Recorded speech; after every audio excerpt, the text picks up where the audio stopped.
অন্ধ ভূমিগর্ভ হতে শুনেছিলে সূর্যের আহ্বান। প্রাণের প্রথম জাগরণে তুমি বৃক্ষ, আদি প্রাণ। ঊর্ধ্ব শীর্ষে উচ্চারিলে আলোকের প্রথম বন্দনা।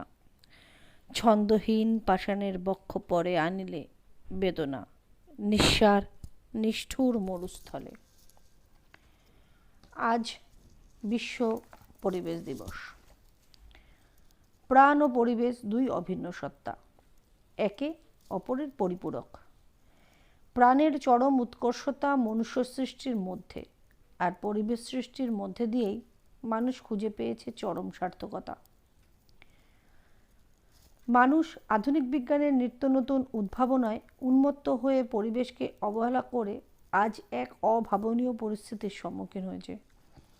পরিবেশ দূষণ নামেই তা আজ আমাদের কাছে এসেছে। পারিপার্শ্বিক পরিবেশের সাধারণ অবস্থার দ্রুত অবনতির জন্য দায়ী সাধারণ মানুষ। পরিবেশ ও জীবজগৎ সম্পর্কে অজ্ঞতা এই একটি প্রধান কারণ। বায়ু, জল ও শব্দ দূষণের ফলস্বরূপ আমরা দেখতে পাচ্ছি বিভিন্ন ঋতুর চারিত্রিক বৈশিষ্ট্যের অনেক পরিবর্তন ও পৃথিবীর নিজস্ব ভারসাম্যের পতন। পরিবেশের অন্তর্গত অজীবজাত উপাদান এবং জীবজাত সম্প্রদায় পরস্পর আন্তঃসম্পর্কিত হয়ে প্রকৃতিতে ভারসাম্য বজায় রাখে। অপরপক্ষে যদি পরিবেশের অজীবজাত উপাদান ও জীবজাত সম্প্রদায়ের বৈশিষ্ট্যগুলি ক্রমাগত পরিবর্তন ঘটে, তাহলে উক্ত পরিবেশের ভারসাম্য বজায় থাকে না। প্রাকৃতিক নিয়মেই অরণ্য সম্পদ, খনিজ সম্পদ, পাহাড় পর্বত, জল, স্থল, বায়ু, জীবজগৎ প্রভৃতি প্রাকৃতিক সম্পদগুলির মধ্যে সুনির্দিষ্ট ভারসাম্য দেখা যায়। কৃত্রিম উপায়ে কোনো প্রাকৃতিক সম্পদের অতিমাত্রায় ব্যবহার পরিবেশের প্রাকৃতিক ভারসাম্যকে ক্ষতিগ্রস্ত করে। মানুষ নিজের সুবিধার জন্য আদিমকাল থেকে প্রাকৃতিক সম্পদকে তার ইচ্ছানুযায়ী ব্যবহার করে অনেক প্রাকৃতিক ভারসাম্যের অসমতা সৃষ্টি করেছে। ফলস্বরূপ অরণ্য, তৃণভূমি, জলাশয়, কৃষিভূমি, খনিজ সম্পদ, জীবজন্তু ও তাদের আবাসস্থল প্রভৃতি ক্রমাগত ক্ষয়প্রাপ্ত হচ্ছে।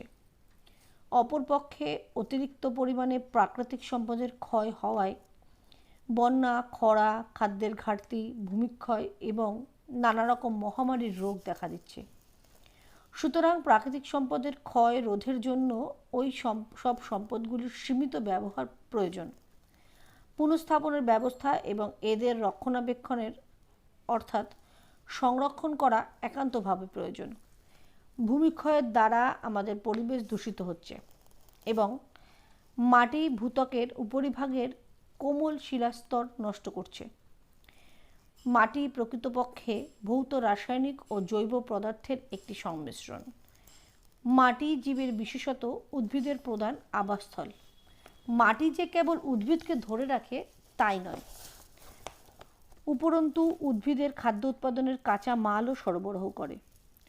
সুতরাং মাটির উর্বরতা শক্তির ওপর উদ্ভিদের বৃদ্ধির হার প্রত্যক্ষভাবে নির্ভরশীল। একই জমিতে একই প্রকার ফসল বছরের পর বছর চাষ করলে মাটির উর্বরতা শক্তি নষ্ট হয়ে যায়, অর্থাৎ মাটি থেকে উদ্ভিদের জন্য প্রয়োজনীয় উপাদানগুলি, খনিজ পদার্থের পরিমাণ কমে যেতে থাকে। বন্যা বা জলস্রোত, বায়ু প্রবাহ, বৃষ্টিপাত ইত্যাদি প্রাকৃতিক কারণে ভূমিক্ষয় হতে থাকে।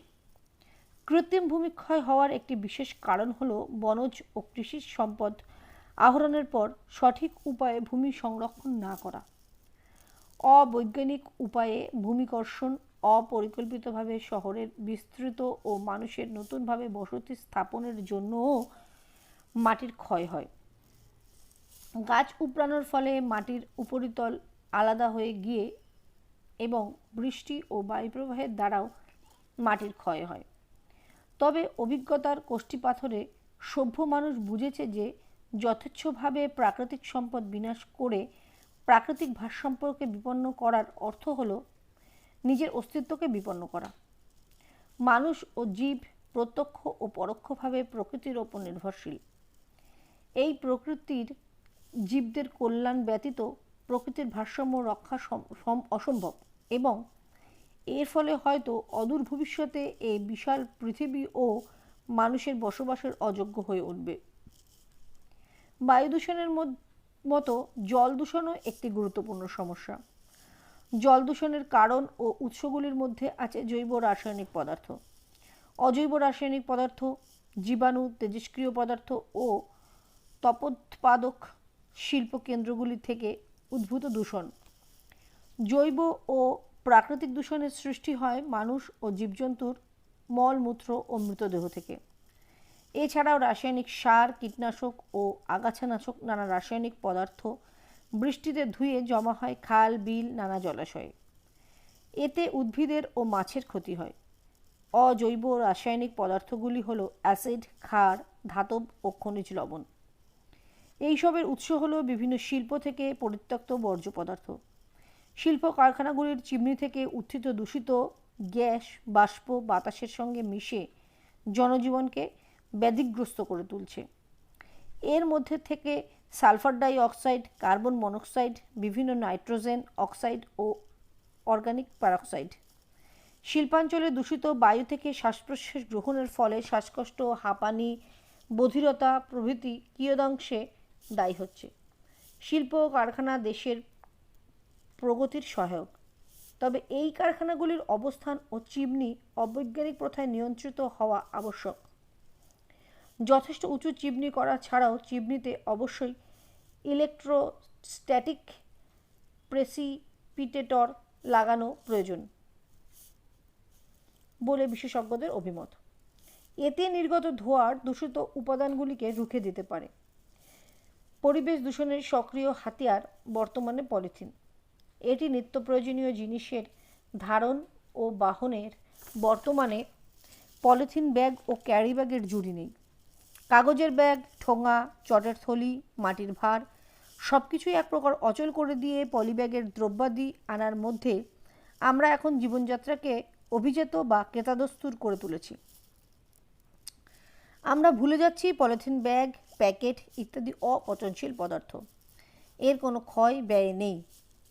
অনন্তকাল ধরে এটা রোদে, জলে কিংবা মাটির মধ্যে থেকে যেতে পারে। মাটির ওপরে থাকতে যত রাজ্যের ময়লা জীবাণুকে ধরে রেখে সংক্রামক রোগ ছড়ানোর ক্ষেত্রে এর দোষণ নেই। ঘর গেরস্থলীর আবর্জনার সঙ্গে মিশে আস্তা করে ফেললে এবং সেখান থেকে ডাম্পিং গ্রাউন্ডে গেলেও এর হাত থেকে রেহাই নেই। জীবাণুকে ধরে রেখে পরিবেশের রোগ সংক্রমণের আধিপত্য বিস্তার করে ক্রমে ক্রমে জীবনযাত্রার প্রতিটি ক্ষেত্রকে গ্রাস করে চলেছে আমাদের অজান্তে। চাষাবাদের জমিতে গিয়েও এর মুক্তি নেই। জমির উর্বরতা শক্তি, জল ধারণ ক্ষমতাকে বিনষ্ট করে কৃষিক্ষেত্রে বিরাট ক্ষতি সাধন করে। গাছের গোড়াকে আলগা করার ক্ষেত্রে প্রণালীর জল নিকাশি ব্যবস্থাকে বিপর্যস্ত করে এর প্রতিদ্বন্দ্বী বিরল। সুতরাং পলিপ্যাকের মধ্যে আমাদের জীবনযাত্রাকে যত সম্পন্ন করে চলেছি তার চেয়ে বেশি পরিবেশকে করে তুলছি দূষিত। সামগ্রিকভাবে মানুষের সভ্যতার শিখরে আরোহণের প্রত্যক্ষ বা পরোক্ষভাবে পরিবেশের প্রায় সব মৌলিক রীতিনীতিকে ভেঙে দেওয়ার যে সংকটময় পরিস্থিতির সৃষ্টি হয়েছে, এর ফল ক্রমে মরুভূমির গ্রাস করছে অরণ্যকে।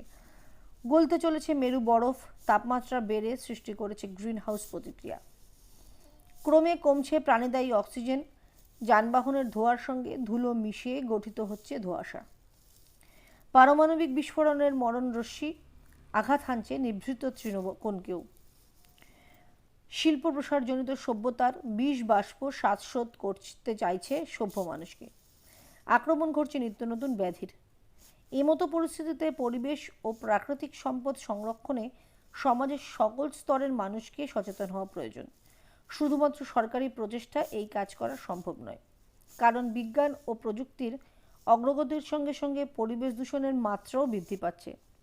মানব সভ্যতার সুরক্ষার প্রয়োজন, এই দায়িত্ব আমরা কোনো মতেই এড়িয়ে যেতে পারি না। পরিবেশ দূষণ এখন গোটা বিশ্বের কাছেই একটা বড় বিপদ।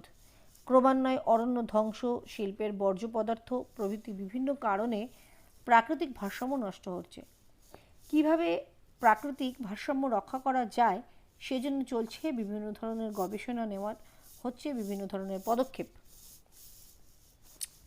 তো বন্ধুরা বা যারা দেখছেন তাদের উদ্দেশ্যে বলি যে পরিবেশ পশ্চিমবঙ্গের পরিবেশ দূষণ নিয়ন্ত্রণ করার জন্য রাজ্য সরকার বেশ কিছু পদক্ষেপ নিয়েছে। বিশেষ করে প্রাকৃতিক ভারসাম্য যাতে নষ্ট না হয় সেই জন্য বনসৃজন এবং বনরক্ষা এই দুই বিষয়ের ওপর সর্বাধিক গুরুত্ব দেওয়া হয়েছে। জল এবং বায়ু দূষণ বন্ধ করার ওপর জোর দেওয়া হয়েছে।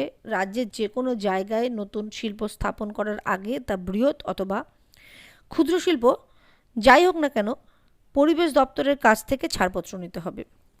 এই ব্যবস্থাগুলি করা হয়েছে। তাছাড়া স্টেট পলিউশন কন্ট্রোল বোর্ড খতিয়ে দেখছে এই শিল্পের জন্য পরিবেশগত দিকটি কতটা বিঘ্নিত হতে পারে, পরিবেশ রক্ষার জন্য কী কী ব্যবস্থাই বা এই শিল্পকে নিতে হবে, এইসব কিছু বলে দেওয়া হচ্ছে। যে সমস্ত কারখানার কালো ধোঁয়া বায়ু দূষিত করছে তাদের চিহ্নিত করাও হচ্ছে। কার্বন ডাই অক্সাইড নিয়ন্ত্রণের প্রয়োজনীয় ব্যবস্থা নেবার জন্য তাদের বলা হয়েছে। এই ব্যবস্থা নেওয়ার নির্দিষ্ট সময়সীমাও বেঁধে দেওয়া হয়েছে। তো সরকার এবং সরকারের পক্ষ থেকে বা পরিবেশ দূষণ যারা প্রতিরোধ করছে বা আমাদের যে সমস্ত সংস্থাগুলো রয়েছে তারা তো নিশ্চয়ই এই ব্যবস্থাগুলো নিশ্চয়ই নেবে যাতে পরিবেশ দূষণ সহজে রক্ষা করা, মানে পরিবেশ দূষণের হাত থেকে আমরা মুক্তি পেতে পারি। কিন্তু একজন দেশের স্বাধীন নাগরিক হিসেবে আমাদেরও কিছু করণীয় কর্তব্য থাকতে পারে। তো একটা সাধারণ কর্তব্য হচ্ছে যে আমরা পরিবেশ দূষণ আটকানোর জন্য আর কিছু করি বা না করি, বৃক্ষরোপণ তো করতেই পারি। তো আসুন আমরা আজকে এই বিশ্ব পরিবেশ দিবসে সবাই মিলে একসঙ্গে এটুকুনি অন্তত বদ্ধপরিকর হই যে অন্তত প্রত্যেকে একটা করে বৃক্ষরোপণ তো অবশ্যই করব। মানে এটুকু আমরা তো করতেই পারি। তো এর থেকে বেশি কিছু আমার বলার নেই। আপনারা যারা শুনছেন বা কষ্ট করে ধৈর্য ধরে শুনবেন তারা আমার থেকে এই পরিবেশ দূষণ কী করে রক্ষা করা যায় বা পরবর্তী জেনারেশনকে কী করে এর হাত থেকে মুক্ত করার চেষ্টা অন্তত করা যায় সেসব নিয়ে আমার থেকে অনেক বেশি আপনারা জানেন। তো আমি এর থেকে বেশি কিছু বলতে চাই না। শুধু এটুকুই বলবো যে যদি ভালো লাগে, আগেও বলেছি এখনও বলছি, লাইক করবেন, শেয়ার করবেন, কমেন্ট করবেন। নতুন হলে অবশ্যই সাবস্ক্রাইব করে বেল আইকনে ক্লিক করবেন। আর ভালো না লাগলেও একটা কমেন্ট করে আমাকে জানাবেন। আর যদি ভালো লাগে তাহলে প্লিজ শেয়ার করে দেবেন। নমস্কার।